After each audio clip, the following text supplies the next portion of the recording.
कहानी की शुरुआत होती है एक गरीब सौदागर के साथ जो अपने काम के सिलसिले में कहीं जा रहा है। सफर लंबा है तो वो एक सुनसान थोड़ी रहस्यमयी सी जगह पर आराम करने के लिए रुकता है।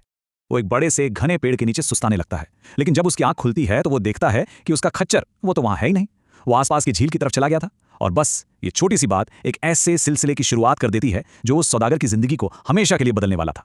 अचानक झील से एक जिन प्रकट होता है और वो भी गुस्से से आग बबूला। वो सौदागर पर चिल्लाता है कि तुमने मेरे घर यानी उस पेड़ को और मेरे पानी को अपवित्र कर दिया है, और इस गुनाह की सजा सिर्फ एक थी, सौदागर की मौत।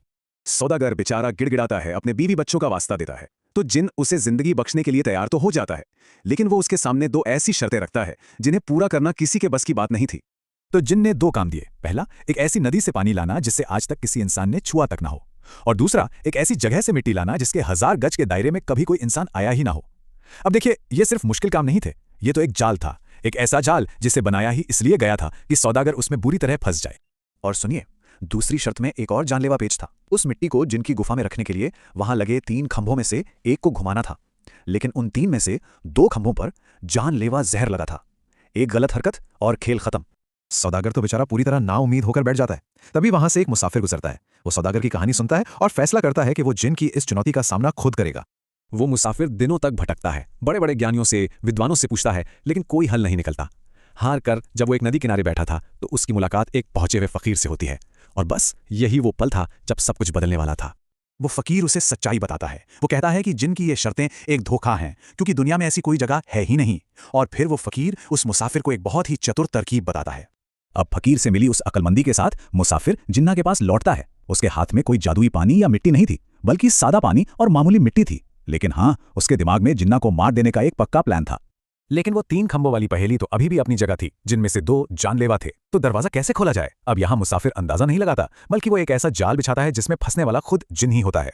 और यहीं उस मुसाफिर की असली चतुराई देखने को मिलती है। वो जिन के सामने जाकर बड़ी शान से कहता है कि मैंने तुम्हारी दोनों शर्तें पूरी कर दी हैं। और वो जिन को चैलेंज करता है कि हिम्मत है तो खुद गुफा में जाकर वो जादुई मिट्टी देख लो। मुसाफिर जानता था कि जिन का घमंड उसे ये चैलेंज लेने पर मजबूर कर ही देगा। और हुआ भी वही। जिन अपने घमंड में चूर मुसाफिर को गलत साबित करने के लिए सीधा उन खंभों की तरफ बढ़ता है, और गुफा का दरवाजा खोलने के लिए वो खुद ही उस सही और सुरक्षित खंभे को घुमा देता है। मुसाफिर बस दूर खड़ा होकर ध्यान से देख रहा था। उसने याद कर लिया कि कौन सा खंभा सही है। जैसे ही जिन गुफा के अंदर जाता है, मुसाफिर फौरन आगे बढ़कर उसी खंभे को घुमा देता है, और बस वो ताकतवर जिन अपनी ही गुफा में कैद हो जाता है। जिन अंदर से चिल्लाता रह जाता है। देखिए, उसे किसी जादू या ताकत ने नहीं, बल्कि एक इंसान की समझदारी और चतुराई ने हरा दिया था। अब जब जिन फंस चुका था, हार चुका था, तो उसने अपनी आजादी के लिए गिड़गिड़ाना और सौदेबाजी करना शुरू कर दिया।